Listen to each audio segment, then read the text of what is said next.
નમસ્કાર મિત્રો, સ્વાગત છે તમારું અમારી યુટ્યુબ ચેનલ જેડી સરકારી યોજનામાં। તો મિત્રો, ભારતીય ટપાલ વિભાગ દ્વારા જે જીડીએસ એટલે કે ગ્રામીણ ડાક સેવકની પોસ્ટ પર જે ભરતીની જાહેરાત કરવામાં આવી હતી, તો મિત્રો તેનું પહેલું મેરિટ લિસ્ટ છે તે જાહેર કરવામાં આવ્યું છે। તો મિત્રો, આ મેરિટ લિસ્ટને કેવી રીતે તમે ડાઉનલોડ કરી શકશો અને મિત્રો તેમાં તમારું નામ છે કે નથી તે કેવી રીતે ચેક કરી શકાય, જેવી તમામ માહિતી આપણે આ એક જ વિડીયોમાં મેળવી લઈશું। પરંતુ મિત્રો, તે પહેલા વિડીયો ગમે તો લાઈક અને શેર કરી દેજો અને મિત્રો અમારી ચેનલમાં નવા હોય તો ચેનલને સબસ્ક્રાઇબ કરી દેજો। તો ચાલો મિત્રો, વિડીયોની શરૂઆત કરીએ। તો મિત્રો, સૌથી પહેલા તમારે તમારા મોબાઈલમાંથી અથવા પીસીમાંથી કોઈ પણ એક ઇન્ટરનેટ બ્રાઉઝર ઓપન કરી લેવાનું રહેશે અને મિત્રો ત્યાં સર્ચ બોક્સમાં ટાઈપ કરવાનું રહેશે ઇન્ડિયા પોસ્ટ। મિત્રો, જેવું જ તમે ઇન્ડિયા પોસ્ટ ટાઈપ કરી તેને સર્ચ કરશો એટલે મિત્રો તમારી સામે આ મુજબની એક સ્ક્રીન તમને જોવા મળશે।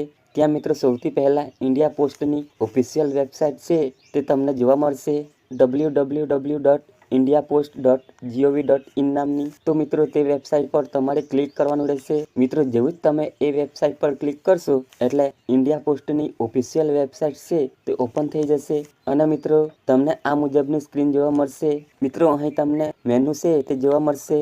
તેમાં મિત્રો અહીં તમને ક્લિક કરશો એટલે નીચે સબ મેનુ જોવા મળશે। તેમાં મિત્રો તમને વેકેન્સીસનો ઓપ્શન જોવા મળશે, તેના પર મિત્રો તમારે ક્લિક કરી દેવાનું રહેશે। ત્યારબાદ મિત્રો અહીં જે ઓનલાઈન જીડીએસ રિક્વાયરમેન્ટનું ઓપ્શન છે તેના પર તમારે ક્લિક કરવાનું રહેશે। જેવી જ મિત્રો તમે ક્લિક કરશો એટલે તમને ડિક્લેરેશન છે તે જોવા મળશે અને તેને વાંચી લેવાનું રહેશે। ત્યારબાદ મિત્રો અહીં જે ક્લિક હેરનું જે ઓપ્શન જોવા મળશે તેના પર તમારે ક્લિક કરવાનું રહેશે। જેવું જ મિત્રો તમે એ ઓપ્શન પર ક્લિક કરશો એટલે મિત્રો ઇન્ડિયન પોસ્ટ જીડીએસની ઓફિશિયલ વેબસાઇટ છે તે ઓપન થઈ જશે। અહીં મિત્રો તમને મેનુ જોવા મળશે, એમાં નીચે તમને શોર્ટલિસ્ટ કેન્ડિડેટનું ઓપ્શન છે તે જોવા મળશે, એના પર મિત્રો તમારે ક્લિક કરી દેવાનું રહેશે। જેવું જ મિત્રો તમે એ ઓપ્શન પર ક્લિક કરશો એટલે તમને અલગ અલગ રાજ્યના નામ છે તે જોવા મળશે। તેમાં મિત્રો તમારે ગુજરાત ઉપર ક્લિક કરશો તો મિત્રો અહીં તમને લિસ્ટ ઓફ શોર્ટલિસ્ટેડ કેન્ડિડેટનું ઓપ્શન છે તે જોવા મળશે, તેના પર તમારે ક્લિક કરવાનું રહેશે। જેવું જ મિત્રો તમે એ ઓપ્શન પર ક્લિક કરશો એટલે મિત્રો તમને આ મુજબની એક પીડીએફ ફાઇલ છે તે ઓપન થઈ જશે।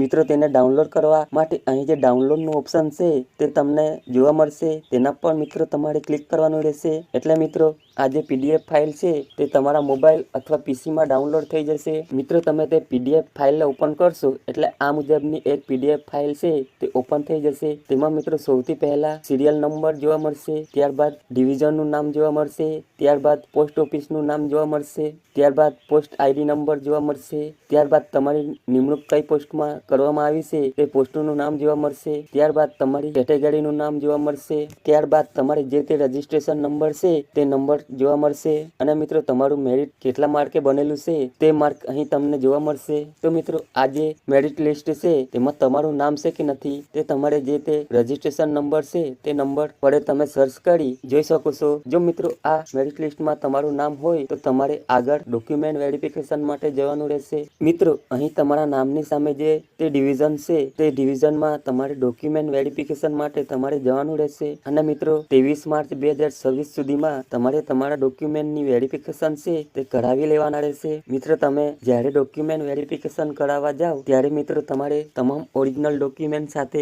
લઈ જવાના રહેશે અને મિત્રો તે તમામ ઓરિજિનલ ડોક્યુમેન્ટની 2 ફોટોકોપી સાથે લઈ જવાની રહેશે। તો મિત્રો તમારે કયા કયા ડોક્યુમેન્ટ સાથે લઈ જવાના રહેશે તો કે મિત્રો તમારે ધોરણ 10 માંની માર્કશીટ છે, કોઈ પણ એક ફોટાવાળું આઈડી પ્રૂફ છે, જેમ કે મિત્રો આધાર કાર્ડ છે, ચૂંટણી કાર્ડ છે, પાન કાર્ડ છે, ડ્રાઇવિંગ લાયસન્સ છે, એમાંથી કોઈ પણ એક ડોક્યુમેન્ટ આઈડી પ્રૂફ તરીકે લઈ જવાનું રહેશે। જો મિત્રો તમે અનામત વર્ગમાં આવતા હોય તો જાતિનો દાખલો છે તે લઈ જવાનું રહેશે। મિત્રો શારીરિક રીતે વિકલાંગ વ્યક્તિ હોય તો વિકલાંગતાનું સર્ટિફિકેટ છે તે લઈ જવાનું રહેશે।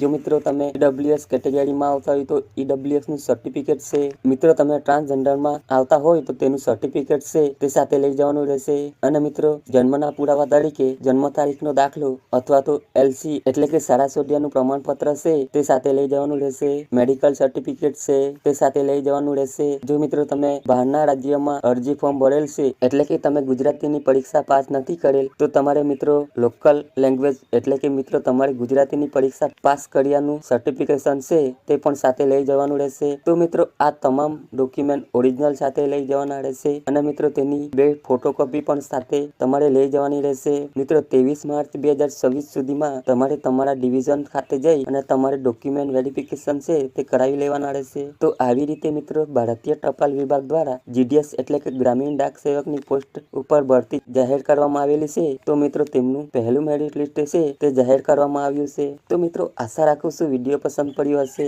જો મિત્રો વિડીયો પસંદ પડ્યો હોય તો લાઈક અને શેર કરી દેજો અને મિત્રો અમારી ચેનલમાં નવા હોય તો ચેનલને સબસ્ક્રાઇબ કરી દેજો।